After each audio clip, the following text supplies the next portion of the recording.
ছেলে কিংবা মেয়ে, নারী কিংবা পুরুষ, স্ত্রী কিংবা স্বামী, যেই হোক না কেন, আপনি যাকে বশীকরণ করতে চান না কেন, মাত্র ৩ দিনের ভিতরে কোনো নারীকে বা কোনো পুরুষকে বা আপনার স্বামীকে বা আপনার স্ত্রীকে যদি আপনি বাধ্যগত করে রাখতে চান আপনার প্রতি বশীকরণ করে রাখতে চান, বশীভূত করে রাখতে চান, সেক্ষেত্রে এই বিদ্যাটা আমি মনে করি যে একটা আপনার জন্য পারফেক্ট একটা বিদ্যা, একদম সহজ নিয়মে। তো আসলে মূলত এই ধরনের কুফরি লাইনে আসলে কোনো বিষয়ই এতটা সহজ নয়। সহজ হলেও এটা মানে কঠিন থেকে একটা সহজ একটা কাজ। কঠিনের থেকে একটু সহজ।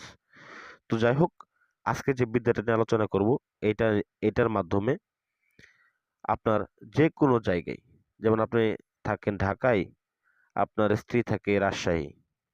তো সেক্ষেত্রে দেখা গেছে আপনার স্বামী আপনার সাথে যোগাযোগ করেন, আপনার সাথে কথা বলেন, আরেকটা বিবাহ করেছে, বা আপনার স্ত্রী আপনার সাথে কথা বলেন, আপনার সাথে যোগাযোগ করে না, বা আপনার স্বামী বিদেশ থাকে, সে আপনার সাথে যোগাযোগ করে না, টাকা পয়সা দেয় না।